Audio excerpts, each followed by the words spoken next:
Hello, everyone. I'm Mike, I'm Matt. and this is Mind Your Own Business with Mike and Matt vodcast.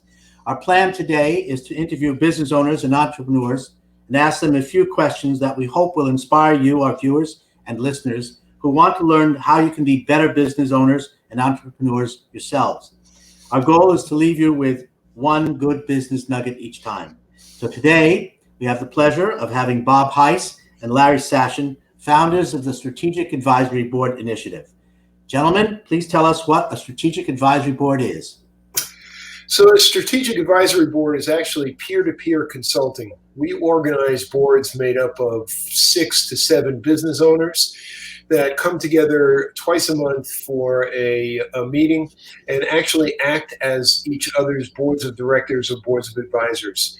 The members who the focus is on will present a problem, something that they're either trying to fix or perhaps something that they're trying to achieve, and lay out that along with some background information on their business. And the other members act as their board of advisors, ask them pertinent questions, and make suggestions for them to move forward.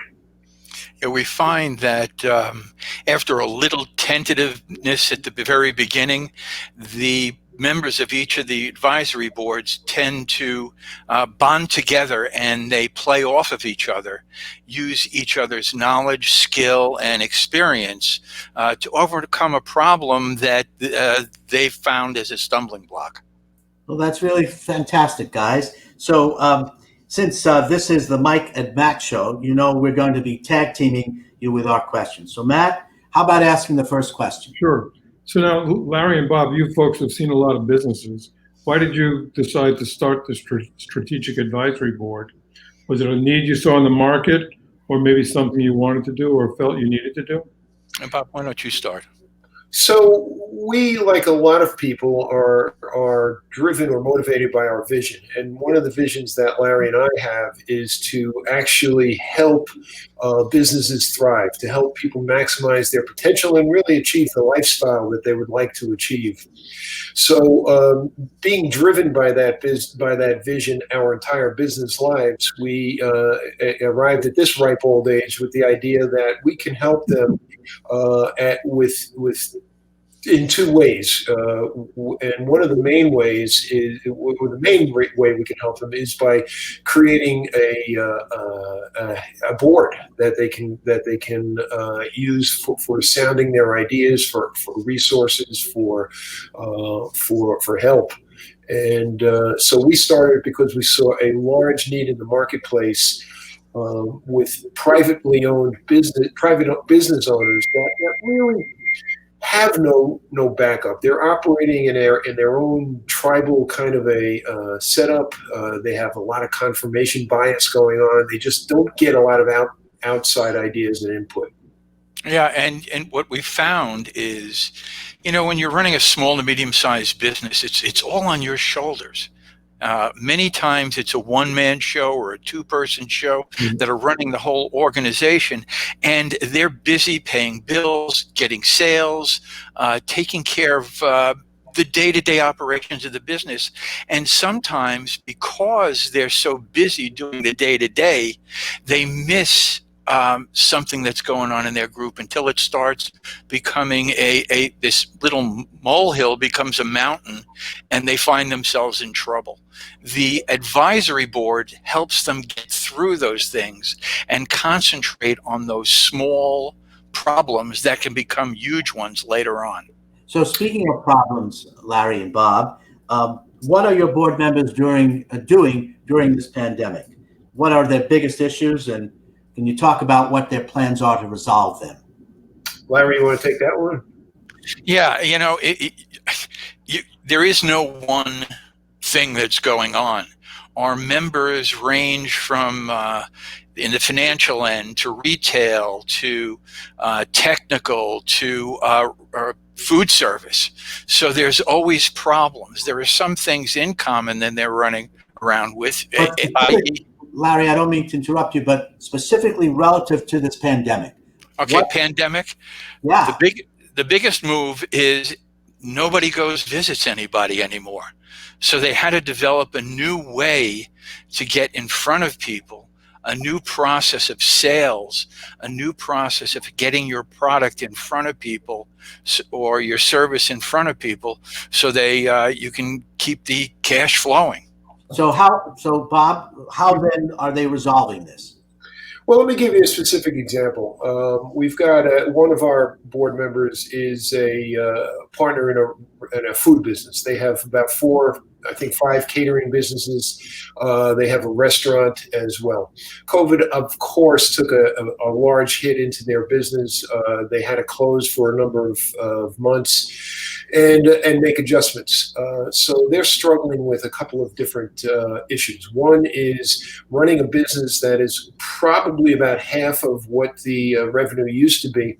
They, of course, had to change their menu. They had to move to the outside when things started to open up a little bit, create an outside restaurant venue. They in their catering businesses, they went after food delivery services. As a matter of fact, they were one of the main suppliers to hospitals and so forth. So, with ready-to-eat meals during the pandemic. So they're not, although the issues are different, they're not unlike anybody else. They looked at their business and figured that in order to survive and come out on the other end of this thing, we're going to have to make some radical adjustments. The board was able to help them with several suggestions. One big giant suggestion is we discovered that their clientele, their target audience, was on the older side. People that are not going to typically come out without abandon during COVID. So they determined that they want to change that target audience to a younger millennial crowd, and have been working towards there. Now, I'd like to say that there's any, like Larry said, I'd like to say that there's one general thing that everybody's dealing with, but in fact, each member has a specific situation kind of like that, but really specific to their own situation. So let me ask you this question then. So when you ask your strategic advisory board members whether they are working on their business or in their business, what kind of advice do you offer them? Larry, how about you tackle that one? I couldn't hear the last thing. Well, we typically talk about people working in their business and working on their business.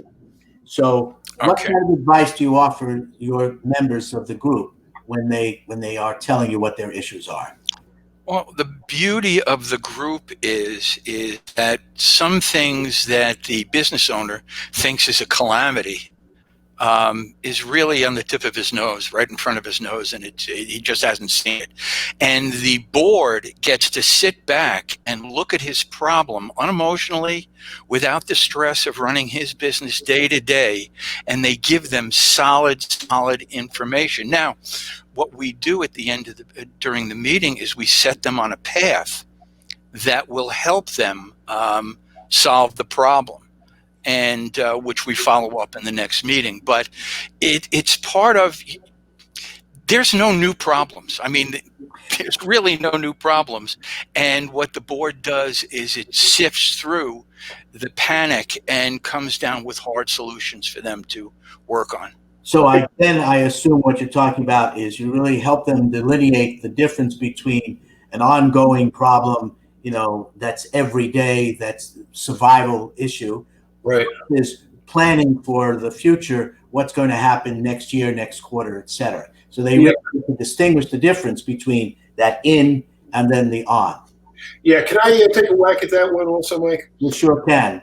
When we ask people that question, almost invariably, 100% of the time, 99.9% of the time, the answer is we're working for the business, not on it, and that's one of the reasons they do. And there's several strategies that are actually universal. One is have an org chart, an organizational chart that accounts for, with job descriptions, that accounts for all of the functions that need to be done, and have somebody in that org chart. One of the most important techniques is be able to delegate duties to people in that org chart or to people in those functions. So delegation and organization are key. And the third thing that is almost universal is a playbook of some sort that tells people in those positions exactly what to do, when to do it, and how to do it. So those are probably the three universal things for working on the business versus being a slave to the business. Got it. So Matt, you do have some questions. Thank you, Bob. Yeah, so I'm going to go slightly off script here since it seems like we have a little bit of time. In your meetings, Bob and Larry, what tool do you use to give the owners recommendations, and you kind of have a unique way of having them rated? Okay. You want to answer? Yeah, so what we do during a meeting is the meetings are obviously virtual and on Zoom, and we put up a spreadsheet that we've structured that captures the issue they're working on. We capture the questions that everybody asks them, but most importantly, we brainstorm and capture the suggestions live on the screen in front of everybody. At the end of the process, at the end of that brainstorming process, we ask the member who's being focused on to rate those suggestions from their own perspective for their own world. They rate them on a scale of 1 to 10, 8, 9, and 10 being really important, really urgent, has to be done soon. 1, 2, and 3 really not that, doesn't really fit, and the ones in the middle would be nice to haves but not must haves. So they go through that, they rate that, which is kind of a unique tool. And then when they come back, they need to report to everybody what the outcome was, how far they got with it, did they succeed, did they fail, and any new problems that those things have created. We find that creates a great deal of accountability as well as motivation. So therein lies a lot of the power of this peer-to-peer consulting. Right. And, oh, sorry, Larry. Go ahead. And we just don't let a piece of paper guide the member in that 2-week period between the meetings. There is a midweek phone call from either Bob or myself to find out where they are with the project, what problems they're having with the project, and how they might be able to move ahead with the project, so that when they show up 2 weeks later, they have a sizable progress. There's been sizable progress, so they could show people where they are and what's going on. So that process sounds like it helps them work on their business. That's great. So what are the important lessons that you two have learned about being in business that the listener could take away from today's vodcast? That golden nugget we're looking for, guys. Golden nugget. Listen. I don't know. Yeah. Well, if there's one thing, I've heard some good ones, but let's hear it. If there's one thing that I've learned working with Bob, now Bob and I have known each other an awful long time, but it's been fairly recent that we started really working together. And what I learned most from Bob is to listen. Listen what's going on. Listen to what people are saying. Listen to your peers. Listen to people in your business, because a lot of the keys to running your business is out there, and we're too busy on our own little worlds. We have a problem, and there's somebody sitting right next to you that can solve that problem for you or help you through it. And I thank Bob for enlightening me a lot to this. I've been helping people, but sometimes I need help myself, and he's there for me. Well, that's a great. Very kind of you. Yeah. That's true. And I'm not free with compliments, as everybody in this Zoom knows. And it's been quite an experience the last 3 years. So let me expand on that. One of the basic philosophies that I've developed, and now Larry has through the years, is that in order to be successful being a leader, running a business, some of the best leaders are the ones that listen the most to the people that they're leading. You can create an extremely large amount of buy-in, an extremely large amount of loyalty, and accountability and motivation if you ask the people that you're leading for their input. If you ask them to tell you what they think, if you act upon that input, they feel like they're part of the process and so forth. So the biggest challenges we see with everybody really is, how do I become a leader? How do I stay a leader? How do I even know how to lead? And that's the answer is as Larry said, listen to people, ask them for input, and act upon that input. So, gentlemen, there you have it. And that golden nugget is to listen. And that listening, basically, then you can pair that with accountability. And those, I guess, if we have one, it's listening. If we have a second, it's that level of accountability. And it sounds like your strategic advisory board basically helps business owners and entrepreneurs learn to listen to one another as well as to be accountable to one another. So yeah, it's always two-way accountability. Not that somebody made a promise to you and they better keep it. You also, in listening to them and giving them advice, have to now be accountable to them, because you have to answer for your advice. And it's very important. So, gentlemen, as we're moving along on this vodcast, I'm going to give you a chance to say a few words. So, Bob or Larry, want to take a crack at a few words? So my few words are: we are very fortunate, Larry and I, to be able to partner up with Mike and Matt, the hosts of this podcast, to run some strategic advisory boards also. So we have banded together to create what we hope will be a movement, in the words of Arlo Guthrie from Alice's Restaurant. I like that. I like that a lot. We're showing our age. Well, not necessarily. Not necessarily. So there you have it, ladies and gentlemen.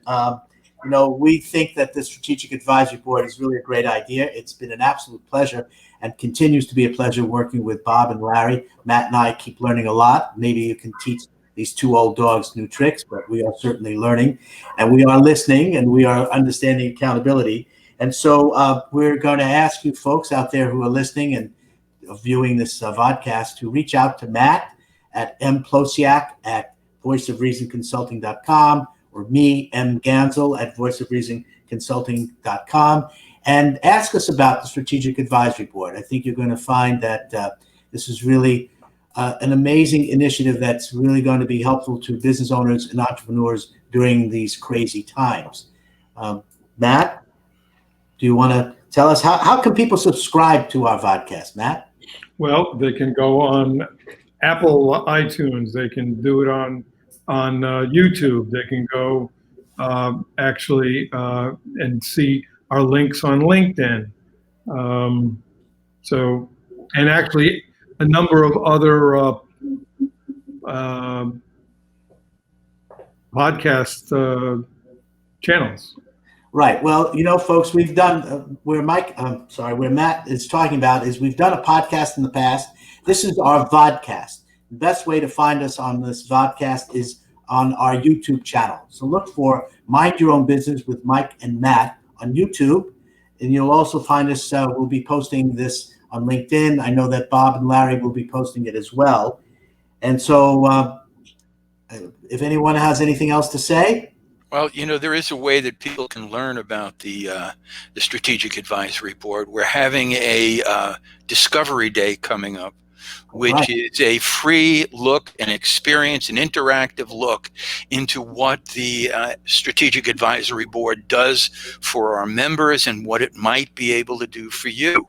So, get in touch with Mike and Matt, and they have all the dates, the times, and November 17th. November 17th, which is a Tuesday, from 9 to 10:30.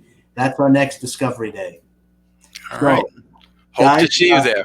Yeah, we do hope to see everybody. I'm Mike. I'm Matt. And together we're the Voice of Reason. And we want to thank you for listening to another one of our Mind Your Own Business with Mike and Matt vodcasts. So long, everybody. Thanks for Have a great day. Well. Bye. Bye-bye.